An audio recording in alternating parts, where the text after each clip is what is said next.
com va ser quan hi va haver a Barcelona aquella manifestació de sacerdots que demanant que van presentar una carta a la policia allà a la Via Laietana, doncs que demanaven respecte per tots els presos polítics.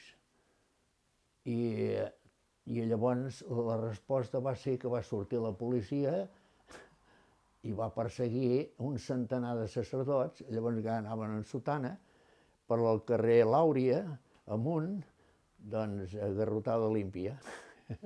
I hi ha anècdotes d'aquestes molt boniques. Hi havia un company que ja va morir, que era un sant baró, i aquell, mentre el pagaven, li va caure les ulleres i ell que es va ajupir i el anaven pagant, i aquell es posa, diu, moltes gràcies, O sigui, de les facilitats, I aleshores, esclar, jo com vaig veure això, llavors s'ha acabat el silenci, llavors en els sermons i en tot vaig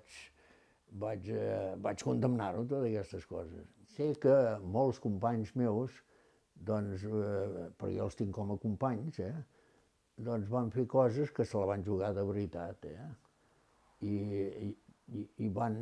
alguns d'ells, doncs, els va costar rebre, Com, per exemple, en el Poble Nou hi va haver un que se'n va anar, inclús va estar detingut, i molts d'aquests doncs, van fer una... Per exemple, un germà d'en Botey, el pare Botey, que ara és mort, que va morir a Mèxic, però com va venir de Cuba, després de la revolució d'allà, que ell va venir aquí i ell va fer una barraca allà al Camp de la Bota, una barraca igual que la dels altres. Jo hi havia estat amb aquesta barraca i no hi havia cap diferència amb els altres.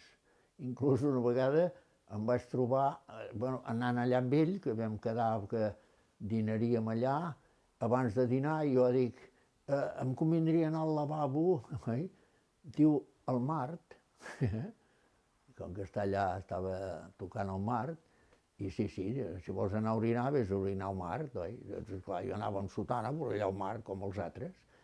I després vaig veure com vivia exactament, i allà preguntaves, oiga, la barraca del padre, tothom t'hi portava. Aquell va fer una obra fantàstica.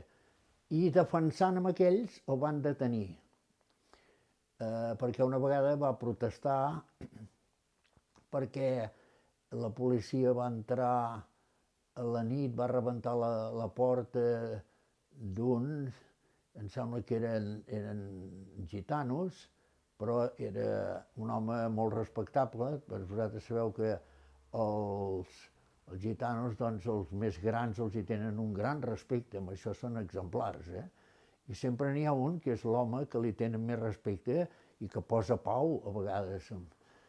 I em sembla que amb aquest, no sé si el van detenir o li van fer alguna cosa i ell va protestar. I llavors el van detenir i el van portar a una presó que es va fer expressa per capellans, que eren d'allò, ara no em recordo, eren cap a Palència, a Zamora, això mateix. A Zamora va estar allà i jo em recordo que li vaig escriure una carta i me la van retornar, però oberta. I llavors jo vaig escriure una altra carta de protesta amb el de la presó dient-li, escolti, vostè si aquesta carta no volia que arribés amb el pres aquest, me la podien retornar, però no tenien dret a obrir-la. No em va contestar. O sigui, són les coses que jo més o menys m'he anat trobant. Jo vaig venir aquí sortint del Camp de la Bota. El Camp de la Bota era un barri de gitanos. De gitanos, meitat de gitanos i meitat paios. Hi havia unes 3.000 persones, meitat gitanos i meitat paios. Jo vaig anar al Camp de la Bota per substituir el meu germà que estava a la presó. I penso que val la pena que se sàpiga això, no? No pel meu germà, sinó perquè la gent no ho sap. El meu germà era capellà que després va anar a Mèxic, i és aquest que jo he dit que vaig trigar tant temps a anar-lo a veure, va anar al Camp de la Bota, a viure al Camp de la Bota, amb una barraca, amb els gitanos i en les mínimes condicions. El lavabo era al mar, i quan al mar, que hi havia una mica de marea, entrava, l'aigua ens entrava a dintre de la barraqueta perquè estava molt a tocar a la línia de la platja. A la Facultat de Dret de la Universitat de Barcelona, aquí a Diagonal, l'any 1965 hauria ser, gent amiga, per exemple Paco Fernández Buey i d'altres, van organitzar un acte contra la repressió, amb personalitats sindicals, personalitats polítiques, personalitats del moment i d'universitat, parlant de la repressió. Van cridar el meu germà, que no hi havia de participar, però després s'hi va afegir, van cridar el meu germà perquè parlés de la repressió dels policies i de la Guàrdia Civil contra els gitanos. Va participar a l'acte i l'endemà els va cridar el governador civil de Barcelona dient que havien participat en un acte il·legal, que se'ls aplicaria la llei antiterrorista. No es deia antiterrorista, la llei de... no recordo com se deia, la llei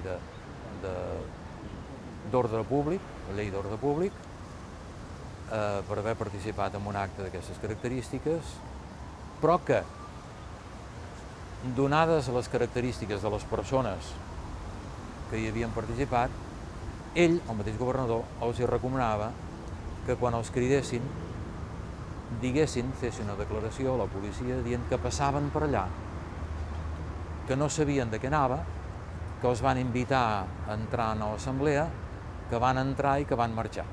De manera que el governador deia, o sigui, venia a dir, no em creu un paquet gruixut a casa que no sabré què fer detenint a persones que poden tenir un pes i que pot ser pitjor per mi el remei que la malaltia, no? Tots, excepte dos, van dir això, de que no sabien què passava, que els van cridar, passaven per allà per casualitat, van dir, etc. Però el meu germà no, el meu germà va dir, no, jo hi vaig anar expressament, sabia que s'organitzava aquest acte, sabia que em podien castigar, i és responsabilitat de vostè si em castiga o no em castiga. I jo penso que vaig obrar en consciència, per tant, si vostè em vol castigar, és el seu problema.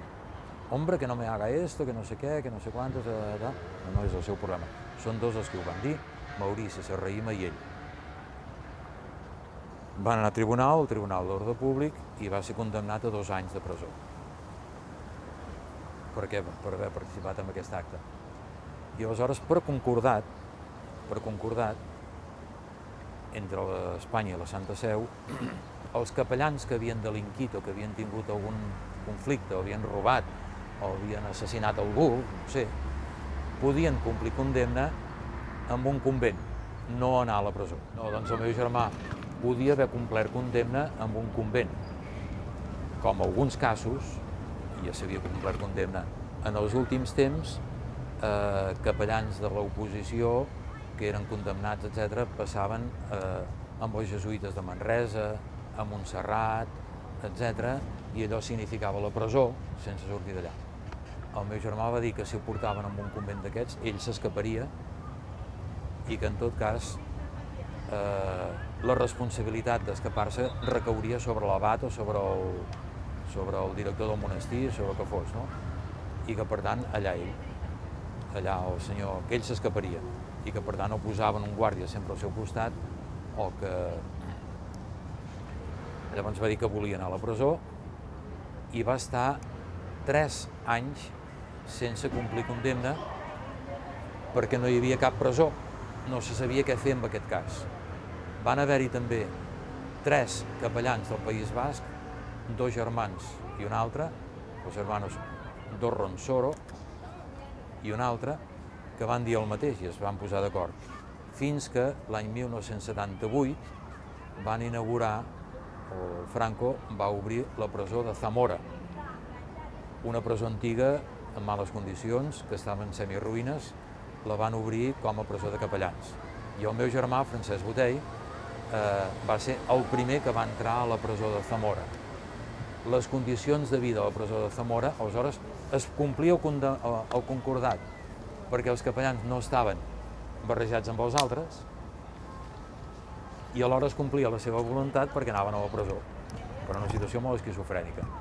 Les condicions de la presó de Zamora eren molt més dures que qualsevol altra presó, de manera que el Franco es va venjar durant molt de temps amb aquests capellans que no volien anar a la presó. Per exemple, a Zamora, en aquell any amb molt de fred, no hi va haver vidres pràcticament tot l'any,